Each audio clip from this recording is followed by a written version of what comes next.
Welcome to Flyp Academy. Welcome to Lesson 1 of Russia in early 1917. In this unit, the key questions are: why were there threats to the Tsarist regime? Why was there discontent among peasants and town workers? These are the key terms. Read through them carefully. Tsar, agriculture, peasants, discontent, opposition, ruble. Task: pause the video and make your own keyword glossary. Add any key term definitions to the keyword glossary for each topic as you go along. Make sure you know what all the keywords mean. They are very important. Challenge: use the keywords in a sentence. Let's introduce the topic with a little context. Our course begins in 1917. Russia is ruled by the Tsar and Tsarina, who are part of the Romanov dynasty. The Romanovs have ruled Russia for more than 300 years. Tsar Nicholas II was proclaimed king much earlier than he was expecting, at the age of just 26, after his father's untimely death in 1905. Since his proclamation as Tsar, Nicholas has faced a series of challenges to his reign, including revolts and revolutions.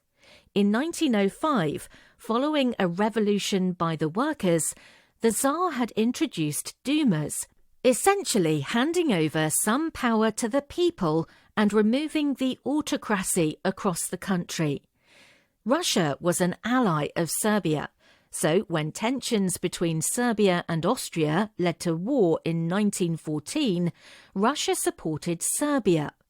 Germany joined the war as an ally of Austria, which meant war for Russia against both Austria and Germany.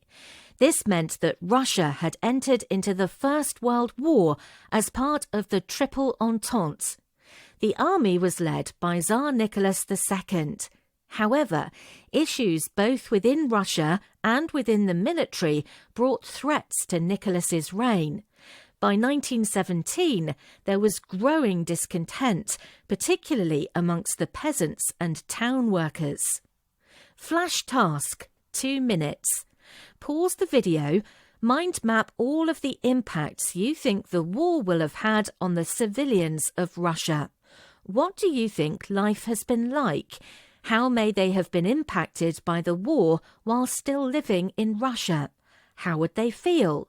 How would the country or government be affected? Although there was some initial support for the First World War in Russia, the impact had been devastating. Not only had those involved in fighting suffered, something we will look at in greater detail next lesson.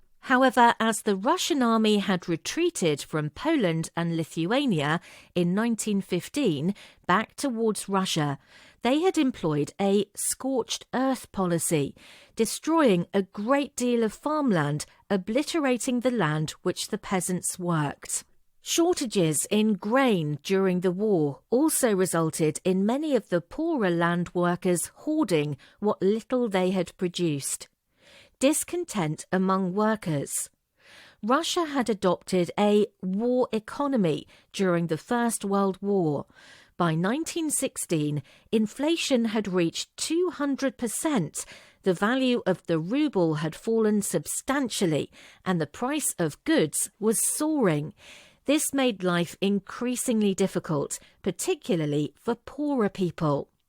Unemployment rose in industries that were not directly contributing to the war effort. These factories could not maintain a supply of raw materials. Living conditions deteriorated, especially as a result of shortages in the shops. These were caused by the abandonment of Poland and Lithuania in 1915 had deprived Russia of much farmland. The scorched earth policy had also left the land useless for growing crops in the future. Peasants hoarded grain for their own use rather than selling it. The railways were committed to the war effort, not transporting supplies to the city. There was a severe lack of food in Moscow, and in 1917, Petrograd only received half of the grain required to feed its citizens. These shortages contributed to social unrest. In January 1917, in commemoration of Bloody Sunday, 140,000 workers went on strike in Petrograd. In February, rioting broke out in the city. Crowds attacked bakeries in a desperate search for bread. This was partially in response to the announcement of bread rationing. In the following days, strikes and demonstrations took place. Strikers from neighbouring industries in Petrograd increased, with some joining the marches for International Women's Day. Soldiers refused orders to fire on the crowds. Instead, the soldiers began to join in the protests. Task: watch the video until 4 minutes 40 seconds. Task: pause the video and create a mind map showing the different reasons threats towards the Tsar's reign. Make sure that with each factor you explain how this caused a threat for Nicholas. Below is a source. This is a Russian illustration from 1917 showing a woman who has collapsed from hunger while waiting for bread in Petrograd. The signs in the window say, "No bread." In this course, it is important that you make inferences. An inference is when you use the evidence given to you to make an informed hypothesis of what was happening at that time. For example, if someone opens an umbrella, you can infer that where they are going it is raining or going to rain.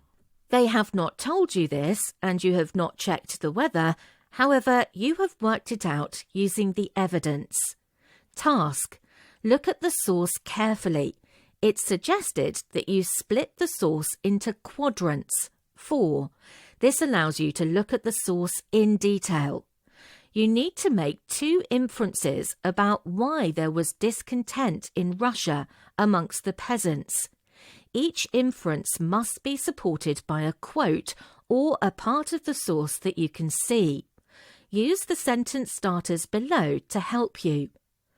Some things you could have inferred are: life was difficult, people had no money, there were shortages of food, people were emotionally struggling, scared, anxious. Task: pause the video and explain why this created challenges for the Tsar and how this may impact him. Challenge: decide which threat you think was greatest to Tsar Nicholas II's regime. The growing discontent created many challenges for Tsar Nicholas II. The Russian people no longer support him and may try to overthrow him. The army, military, who are supposed to be his protectors and help him rule, will no longer support him and have begun to mutiny against commands. The retreat of the Russian army appears as a failure. His life is at risk. People are angry, hungry, and full of hatred, and this could cause assassination attempts. When Nicholas II was informed of the events in Petrograd and the situation amongst the peasants and town workers, he dismissed it as a hooligan movement, which he believed would soon be over. Even as his regime met total collapse, the Tsar still showed his inability to face reality. Task: what does Nicholas's attitude suggest about the Tsar's relationship and understanding of the people that he governed? Task: write a peel paragraph explaining why there were growing threats towards Tsar Nicholas II's regime in 1917.